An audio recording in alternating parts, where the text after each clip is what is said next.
Tudo bem, galera? Hoje eu quero falar com vocês sobre música. Isso mesmo, muita gente pergunta: Celso, você nunca tentou a parte musical porque você troca, né? Você tem um monte de clipe, você tem isso, tem aquilo. É isso que eu vou falar com você hoje. Só uma flautinha aqui, ó.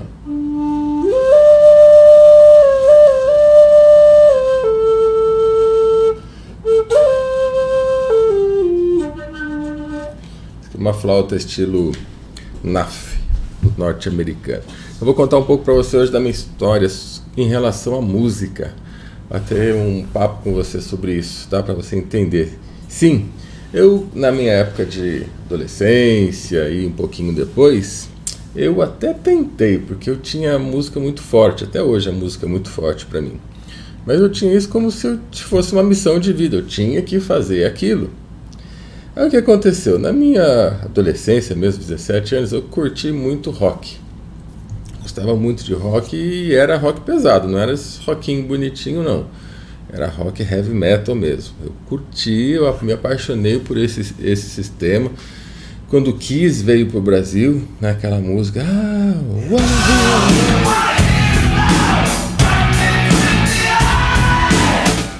Aquela música para mim marcou muito e eu queria aquela pegada, então foi dali para frente. Eu gostava dos dance, eu fazia baladinha em casa, eu tinha lá o meu som, né, no carro, curtia Divo, curtia as músicas dançantes da época, né? Mas o pesado, nossa, o pesado para mim era, até que eu tenho guitarra, né, tenho 2 guitarras ali, já tive outras, tive várias guitarras. Talvez eu tenha sido a primeira banda na época que eu montei uma banda de heavy. Montei não, fui convidado, né, para participar, que tinha a Flying V.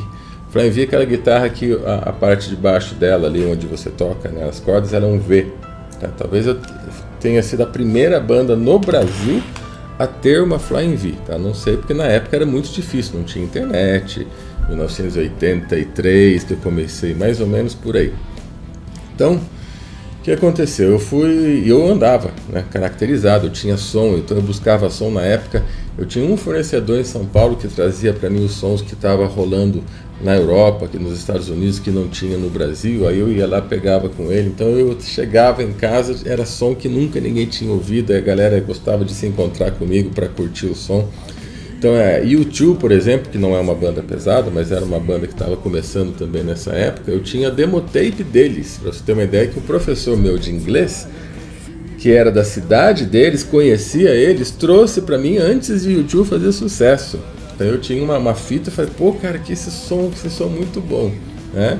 Então eu também curtia esses sons um pouco mais leves. Eu nunca fui muito radical em relação a um som só, como muita gente na época era, né? Mas eu curtia mesmo o rock pesado, porque eu sentia que aquilo tinha energia, aquilo trazia uma história, né? Aquilo tinha algo mais pra gente.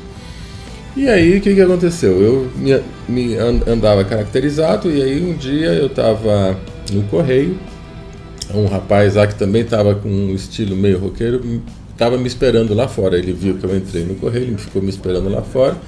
Na hora que eu tava saindo, ele me chamou, chega aí, qual que é o seu nome e tal, você curte rock e tal, eu tenho uma banda, você sabe tocar alguma coisa? Eu falei, eu tô aprendendo guitarra, né, não sei tocar muito, mas eu tô aprendendo, você não quer tentar ensaiar com a gente, alguma coisa assim? Eu tinha acho que 17 anos, gente. Eu falei, topo, né, na hora eu topei, adorava, aí a gente começou, e era uma banda que ensaiava numa cidade de Lorena, que é uma cidade vizinha aqui, a minha, Guaratinguetá.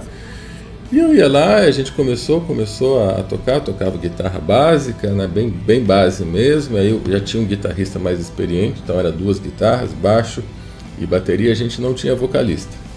E de vez em quando convidava as pessoas lá para fazer um teste vocal e nunca dava certo, porque é difícil cantar, na época ninguém sabia direito o que é heavy metal, no rock pesado. Ainda mais cantar, mais difícil ainda. Aí o que aconteceu? Eu comecei a cantar nos ensaios, né? Comecei a cantar nos ensaios só para não ficar aquele ensaio vazio, né? Só música. Eu comecei a cantar nos ensaios, aí de repente a gente sentia que a coisa estava ficando legal, e mesmo procurando vocalista, de vez em quando ia fazia teste, a gente não curtia. E aí até que a gente mandou uma demotape daquele jeito para um pub de São Paulo. Aí o pessoal lá gostou pra caramba, divulgou numa revista, na época era Heavy Metal Maniac, e eu não sei se a Rock Brigade já existia nessa época, mas era Heavy Metal Maniac, e era uma revista mimeografada ainda, olha só, mimeógrafo, manja, aquela coisa bem feito, artesanal. Eu sei que a gente foi convidado para fazer o lançamento de um show lá em São Paulo. E aí, beleza, fomos lá, subimos no palco, né? Lotado, gente. Lotado. Ah, perdão, antes disso, a gente fez uma primeira apresentação na Praça de Lorena. Tinha 15 mil pessoas, mais ou menos, a estimativa.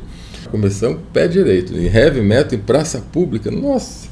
Eu falei, ninguém vai entender nada, mas lotou, gente, estava lotado, e a galera que curtia rock da região toda, quando ficou sabendo que a gente ia tocar, e veio uma galera do rock mesmo, e agitaram ali, foi muito, muito legal. Aí a gente tinha as fotos disso, né? Vou ver se mostra a foto depois aqui.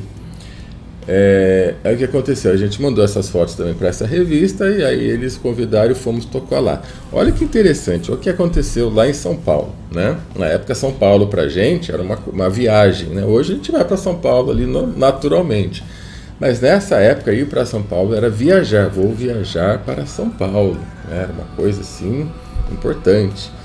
Então fomos para São Paulo tocar, chegamos lá, nós abrimos o show para uma banda chamada, se não me engano, Mamute. Tá? Não posso estar errado, mas eu acho que a banda era Mamute, era uma banda de hard rock de São Paulo, conhecida ali na região antiga. E era o show principal.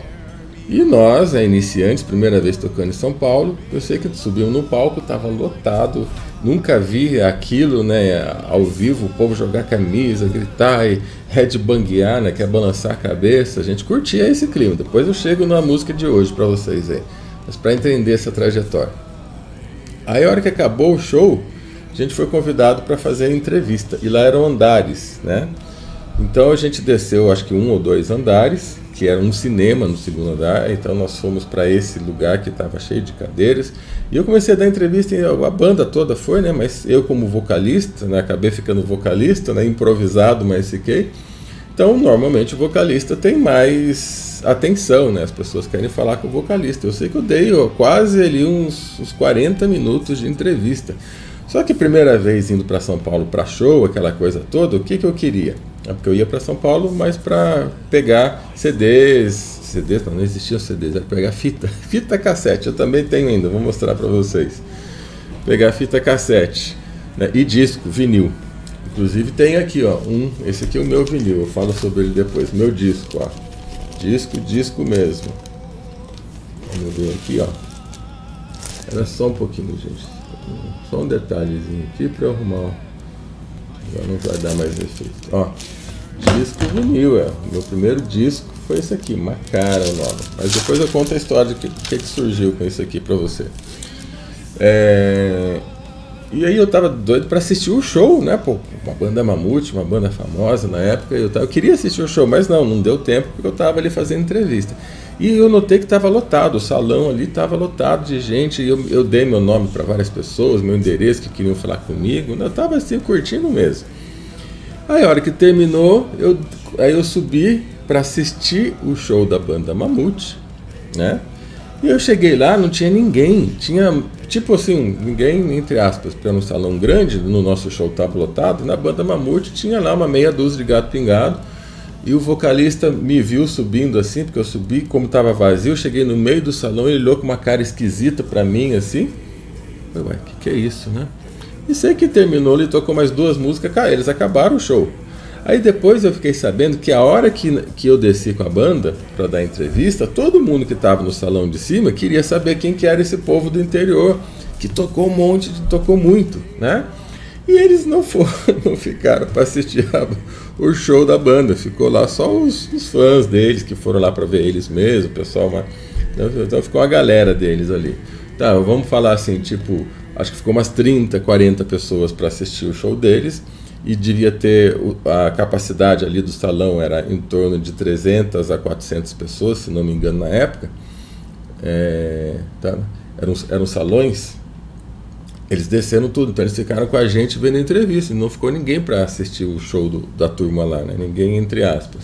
Então isso foi um grande sucesso. Logo em seguida, nós ficamos sabendo que existia um fã-clube na Holanda da nossa banda, né? Na época circulava tudo por demo tape, e alguém deve ter levado para a Holanda, então a gente tinha um fã-clube na Holanda. Fiquei sabendo isso tempos depois. E aí a gente foi convidado para gravar um disco. Era o primeiro disco de rock heavy metal do Brasil. Era coletânea. Nós fomos convidados para gravar. Só que nesse meio termo, o que aconteceu? Presta atenção, quem gosta de rock vai entender o que eu estou falando. Nesse meio tempo, porque isso levava...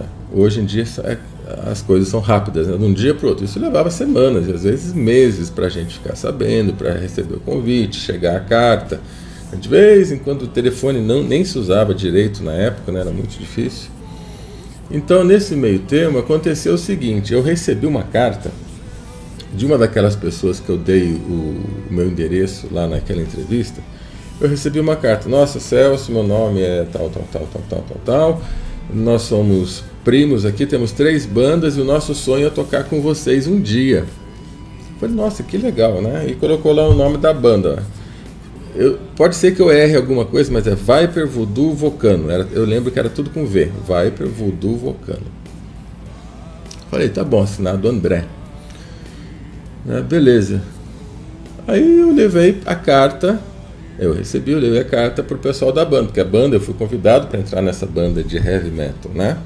A banda não era minha, eu fui convidado. Aí a hora que eu cheguei, olha só a carta que eu recebi, mostrei pro rapaz que tinha formado a banda, que foi o que me convidou, né? Ele pegou a carta assim, e a primeira coisa que ele falou, nem leu direito a carta, falou, por que essa carta chegou para você? Eu falei, pai, não sei, eu acho que foi do pessoal que eu dei endereço lá no dia da entrevista em São Paulo. Mas nós temos aqui o nosso fã-clube oficial agora, isso aqui tem que chegar para mim. Você tem que dar só... Eu nem sabia que ele tinha montado fã-clube, que tinha isso, né? Nem sabia, a gente não tinha conversado sobre isso, porque era uma coisa tão assim, a gente ensaiava lá, era uma coisa tão natural, né? Tem que ser assim, tem que ser assado e tal. Eu falei, tá bom, né? Eu senti que... Aí ele pegou a carta e guardou. Não fiquei com a carta. E senti que aí começou a ficar meio estranho alguma coisa, né? Tipo assim, como eu estava aparecendo, né? E pode ser que não tenha sido legal, ou algum outro problema que eu também não sei, mas eu sei que rolou a partir daí, os ensaios não foram mais o mesmo. Eu não tinha carro na época, e para ensaiar eu dependia do que? De carona dele pra gente ir para Lorena, porque eu tinha que levar a caixa de som. Aí eu vi que tinha dia que não me chamava para ir, eu tinha que me virar para ir, e não tinha como levar minha caixa de som com guitarra para tocar, aquela coisa de todas as vezes a gente alugava do Super Mi lá de Lorena também. Eu notei que o negócio ficou meio esquisito, eu acabei, vou sair, não fiquei mais. E aí aquele convite que tinha para gravar um disco, né? Eles montaram uma outra formação, colocaram um outro vocalista, mas acabaram não gravando o disco. Não sei se foi porque eu saí, porque normalmente o vocalista é o que chama mais atenção na banda, né? Um detalhe que eu esqueci de falar é que naquela carta que eu recebi, o André, é nada mais, nada menos do que hoje, né, o famoso André Matos, que é um dos músicos vocalistas nacionais de repercussão internacional, né? Um dos que mais fez sucesso lá fora dentro do estilo heavy metal. Vamos ver a primeira música do grupo Angra. Valeu.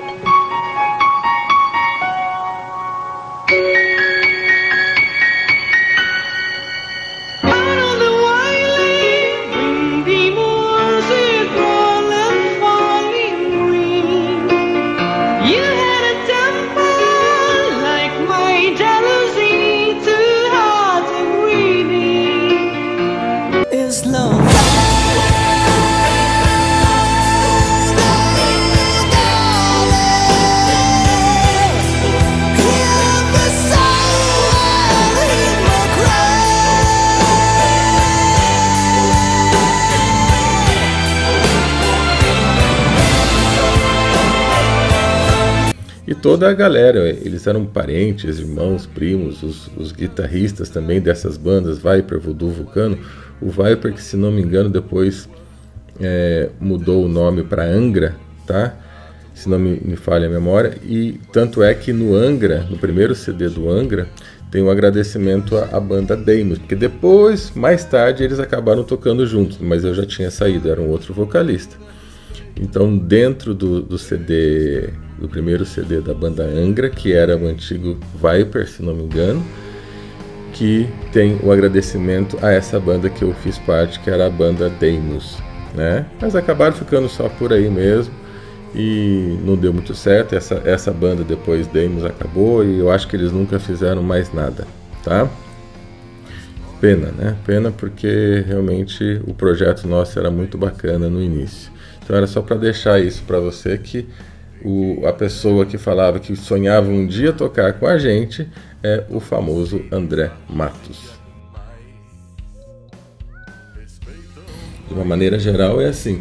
Então eu saí e eles acabaram não gravando, então perdeu-se a oportunidade de estar dentro do primeiro disco de heavy metal do Brasil. Se não me engano era da Rock Brigade já, o nome, não lembro, tá? Mas foi o primeiro, era coletânea de várias bandas. Aí também surgiu a banda Corsos, logo um tempinho depois, entre outras que eu não vou lembrar o nome aqui agora. Então, o que é que aconteceu? Eu saí. Aí eu tentei montar, né, uma outra banda, mas era difícil na época encontrar baterista que tocasse legal, guitarrista que tocasse legal, baixista, que não foi legal. Aí eu fiquei um tempo meio sem fazer nada. Aí eu falei, bem, como eu também curto, e essa época, e aí logo em seguida começou a explodir RPM, umas bandas. Seu sorriso é um sorriso assim jocoso, impreciso, diria misterioso, indecifrável, riso de mulher. Brasileiras, de rockinho nacional, Barão Vermelho, Legião Urbana, começou a estourar isso. Aí eu falei, bem, para tocar esse tipo de som, acho que é mais fácil conseguir, né, pessoas. Aí eu comecei a conversar com os amigos, um conheceu outro, a gente montou uma banda de rockinho nacional. Aí veio em si, né, que iria se chamar Donos do Amanhã.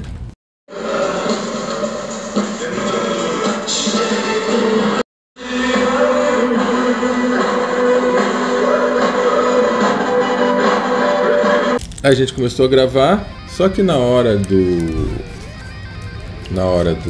da gravação, né, tinha que pagar o estúdio, aquela coisa toda, e todo mundo caiu fora. Eu, pô, estamos aqui ensaiando, né, mas na hora de ajudar a gravar, né, fazer a gravação, lançar um CD, um disco, né, CD, um disco, todo mundo sai fora, então eu vou gravar só eu, né, aí eu contratei outras pessoas, paguei outras pessoas só para gravar esse CD, então não foi a banda, né? Apenas eu acho que uma da pessoa que acompanhou, se não me engano agora, acho que foi. Aí eu lancei com o meu nome, que o meu nome era esse, né? Macara.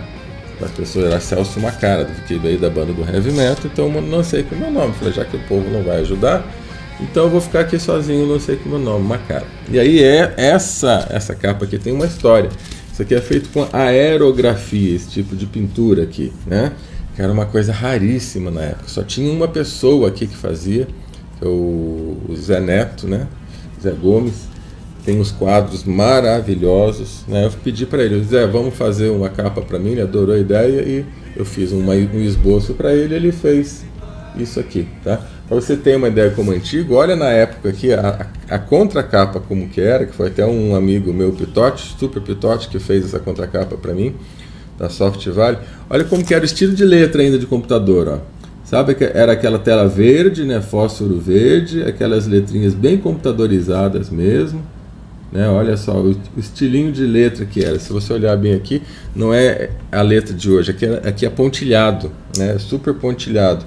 Então a gente não tinha recursos, né, muito manual mesmo.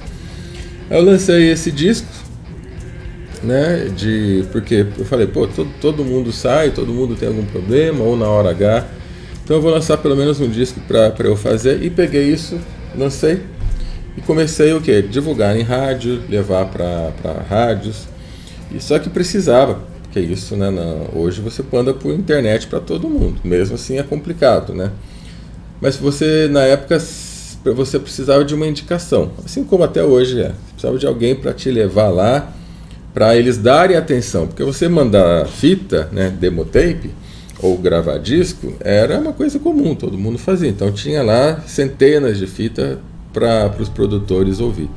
Então você tinha que ter alguém para ajudar nisso aí, né, para levar para você lá.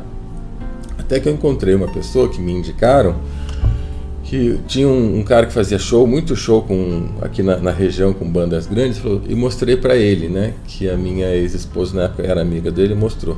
Ô Celso, olha, eu gostei desse som, só que essas letras suas, isso é coisa para daqui a uns 20, 30 anos para frente, não é para agora não. O povo não entende isso, né? Porque eu gostava de fazer umas letras diferentes, umas filosofias, já tinha a parte filosófica ali nas minhas letras. Guerra da vida sem valor, a ansiedade fez levar o homem ao seu justo lugar. Seu povo acho que não entende agora não, mas tem tal pessoa que pode te ajudar a levar para as gravadoras, beleza. Aí eu fui lá, conheci aquela pessoa, né, dei um disco para ele e ele se comprometeu, ele gostou, se comprometeu a gente rodar em algumas das principais gravadoras da época. E fomos, tá? Aí um dia ele falou, Celso, antes tá sendo lançada uma gravadora chamada Sfigme, é uma gravadora nova, eu acho que nem existe mais. Sfigme não, Esfinge. E a gente vai lá, porque lá vai estar o produtor do Legião, vai estar o produtor disso e várias pessoas de gravadora. A gente vai nesse lançamento. Beleza, fui lá. O lançamento, uma casa de show, né? E tava eu lá, ele foi dar uma volta, eu falei, pô, não, pode dar uma volta, vai conversar com o povo aí que eu vou esperar aqui. Eu fiquei sentado no cantinho, de repente toda hora passava um cara, me olhava, passava um cara, me olhava, passava um cara, me olhava, passava outro, me olhava, eu falei, tem uma coisa esquisita aqui, né? Aí o rapaz chegou, nesse senhor, falei, você conhece aquele rapaz ali? Eu falei, ah, sim, eu não lembro agora, você falou que você era um ah, é um gosta mesmo, né? Eu falei, ah, entendi. Então, pelo menos, que era um cantor relativamente famoso na época, né? Eu não conhecia muito, mas ele falou, e depois eu fiquei conhecendo, mas ele gostava de umas coisas, né? Eu não gostava das coisas, então deixei ele para lá e eu fiquei para cá. Beleza, e dali acabou, né? Ele falou, já conversei com um monte de gente para te levar, tá bom? Tá bom. E daí acabou, a gente foi a gravadora pagou um super apartamento em São Paulo pra gente ficar. Eu lembro assim que a hora que eu entrei, o quarto que a gente ficou era maior que a minha casa, só o quarto, tá? Então era um desperdício de dinheiro, mas tudo bem. Só para dormir, né? Mas tô lá no meio da gravadora. Aí eu fui tomar banho e falou, Celso, esse aqui, eu não lembro o nome do cidadão, até bom que eu não lembre mesmo, esse aqui, ele foi o primeiro produtor, o primeiro alguma coisa do Legião Urbano. O Legião hoje está com outro, mas ele que faz a abertura das bandas aqui em São Paulo. Falei, pô, legal. Então eu vou tomar banho e já volto. A hora que eu voltei, presta atenção, tchan. A hora que eu voltei, estavam os dois atracados ali na cama. Eu fiz assim, hã? Eu fiquei assustado. E aí, eu não sabia o que eu tava. Aí o cara falou, opa, peraí, não, fica aí, eu vou para outro quarto, gente. Não, fica, vem aqui com a gente. Falei, não, eu vou para outro quarto. Aí esse cara, produtor, falou assim, ou você entra na nossa, ou você não vai conseguir nada mais aqui em São Paulo. Nunca você vai conseguir com seu nome nada aqui em São Paulo. Eu falei, falou, obrigado, tô indo para outro quarto. Fui para outro quarto, já era de madrugada, a gente já tinha vindo de madrugada, só dormi um pouco, acordei cedíssimo e fui embora. Fui embora e não quis saber de mais nada, gente. Mas foi uma decepção, foi um negócio tão grande, grande, assim, que me decepcionou tanto. Aí passou, acho que uns 5 meses, aquele senhor que tinha me levado falou, Celso, ó, desculpa aqui por aquele dia, né, tal, mas como eu falei com mais pessoas, né, e deixei a sua fita, tem mais um produtor de uma outra produtora, né, um gerente de outra produtora que queria falar com você. Eu falei, relevei, né, falei, vamos lá. A minha vida era aquilo, né, e nesse meio tempo eu fazia alguns shows, eu marcava alguns shows, assim, fazia alguns shows, tá. Aí cheguei lá nessa gravadora, ficamos esperando um pouco, tá. E tinha uma porta aberta, assim, que era a porta do gerente. Não falamos nada, não conversamos, não discutimos nada sobre aquele passado, né? Aí, de repente, eu vejo um cara passando assim, arrumando a calça, um senhor, meio grisalho já, passa assim pela porta, arrumando a calça, e sai lá de dentro o, não lembro agora o nome do cantor, um cantor famoso na época, tipo de uma coisa assim, ou era o...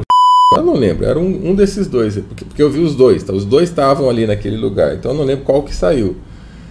Ele sai meio assim, sai limpando a boca, assim, um negócio, assim, dá um sorrisinho, passa pela gente e vai embora. Aí daqui a pouco aquele cara que estava dentro vai ver de novo, me chama, entra lá, aí ele fica escutando minha música, olha pro meu pé, olha pra mim, olha pra música, olha pro meu pé. Não sei porque ele cismou com o meu pé, que eu andava com umas roupas diferentes, ele gostou da minha bota, eu acho. Eu, tá bom, então eu vou escutar com calma aqui, já tenho, depois eu aviso o que a gente vai fazer. Mas eu gostei, tem muita chance da gente publicar isso, tá? Fui embora. Aí passou 2 semanas, aquele senhor, Celso, ele quer assinar contrato com você. Eu falei, sério? Puxa vida. Mas é nesse endereço aqui. Me deu lá o endereço, era um quarto de um hotel, não sei o que lá, e o contrato é na cama. Eu falei, Gente, eu chorei. Falei, puxa vida, de novo, esse meio, né? Então, olha só, tudo é o teste da cama, e com homem ainda, não é só com mulher. Mas se com homem assim, imagina então com as mulheres. E daí, depois disso, eu fiquei realmente bastante triste. Eu chorei muito, porque eu tinha muita esperança, né, em lançar a minha música para falar com as pessoas daquilo que eu gosto. Eu fiquei meio depressivo, né? Meio não, bastante depressivo. Depois disso eu mandei por outras pessoas, né, em gravadoras. Eles falaram, Celso, é tudo a mesma coisa, Celso, é tudo assim, alguma coisa você vai ter que fazer. Se você já passou por isso, nesse momento esquece. E aquele cara que tinha falado, seu nome aqui em São Paulo, você nunca vai conseguir nada, realmente ele falou com um monte de gente lá para nunca conseguir nada se eu não entrasse na deles, tá? Aí o que eu fiz? Eu vendi tudo que eu tinha. Fiquei 14 anos sem tocar em um instrumento. Tudo que eu tinha baixo, eu tinha uma banda completa, porque eu fui comprando para eu ter, porque muita gente não tinha, na época era difícil, eu ganhava bem, né? E eu sei que era difícil na época. Então, rapaz, às vezes tocava baixo, mas não tinha um baixo bom, aí pra gente ensaiar eu tinha baixo, eu comprava guitarra, comprava teclado, comprava bateria, eu tinha tudo. Eu vendi tudo, fiquei 14 anos sem encostar em música. Até que um dia, estava na praça, andando ali, encontrei um pessoal, e aí, Macara, me chama, e as músicas, nunca mais mesmo? Eu falei, não, nem sei mais o que é isso. Aí eu dei andei uns 50 metros e encontrava outro. E aí, Macara? E a música? Eu falei, não, nossa, hoje estou encontrando o povo. Eu encontrei, acho que uns 4. Mas assim, eu virava uma esquina e encontrava. Aí o último, e aí, Macara? E as músicas? Eu falei, poxa, eu acho que eu vou voltar a tocar. Foi assim, gente. Aí eu comecei, o quê? Comprar tudo de novo, aos pouquinhos, né? E gravei um som de rock pesado. Gravei um som de rock, mas é um rock pesado já mais interessante. Eu vou colocar aqui para vocês escutarem um pouco dessas músicas também.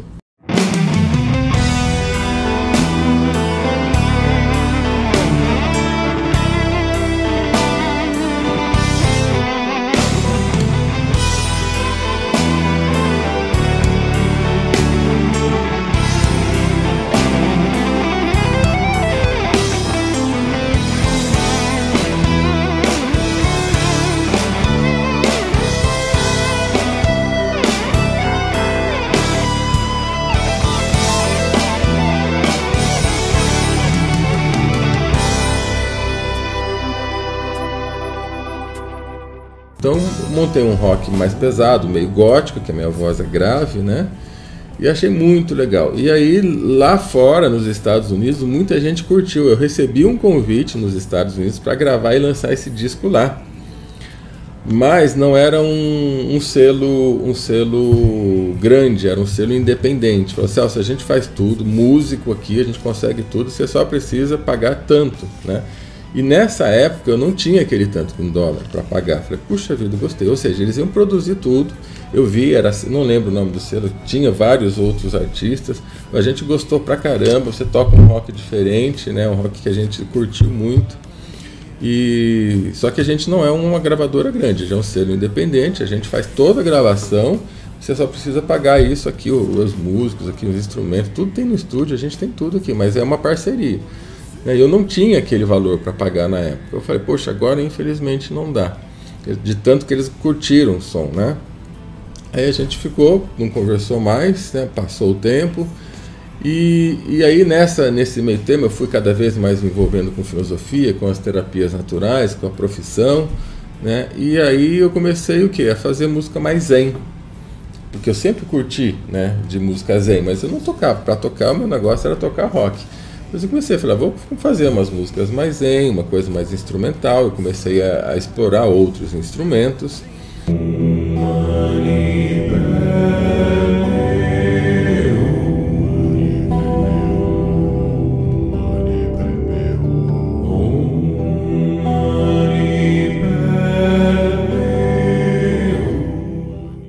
E aí eu comecei a fazer mix, né? Fazer um pouco de rock, um pouco de mantra, um pouco de soundtrack. Eu adoro soundtrack, né? Soundtrack é música, trilha sonora. A maioria de trilha sonora não tem voz, é só som.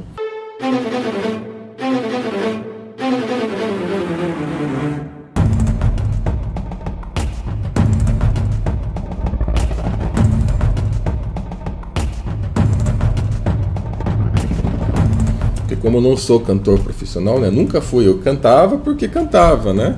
E acabava fazendo uma música naquele meu estilo, aí eu até tentava, às vezes outra pessoa não encaixava, que cantava muito bem, porque eu não canto muito bem, né? Eu só canto, mas às vezes uma pessoa que cantava muito não encaixava, porque era um estilo muito pessoal, então acabava ficando eu mesmo, no final das contas. E assim foi. E até hoje o que acontece? Hoje eu gravo para mim, né? Eu me dá uma inspiração, vou fazer uma música, então eu não tenho nenhum foco em levar isso para um público grande, porque continua, sempre é a mesma, o teste da cama sempre é o mesmo, né? Hoje o mundo está muito mais técnico, né? Então hoje existe uma tecnologia muito grande para você chegar no nível, é tudo muito caro, mesmo o povo que tá aí gravando, eles também investem muito, tem muito investimento, e eu não tenho mais contato, nunca mais procurei isso, né? Nunca mais nem pensei nisso, então hoje eu gravo para mim.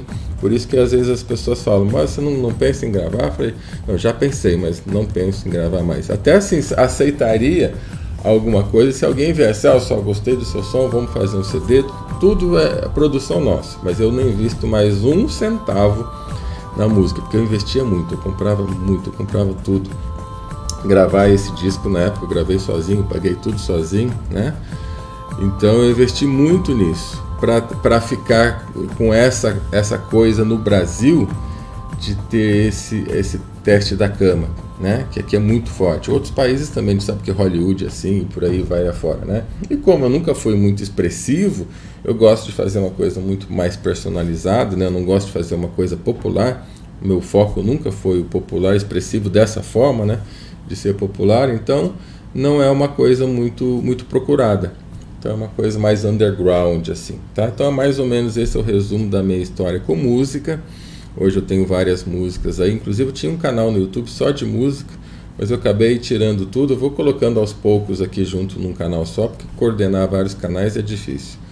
Nem tem tempo para isso, né? Mas eu vou colocando alguma coisa aqui no meu canal hoje profissional, né? Mas eu vou compartilhando aqui com vocês. Então essa é um pouquinho da minha história, tem muita coisa aí nesse meio, que eu resumi o máximo, tá? Mas tem bastante coisa.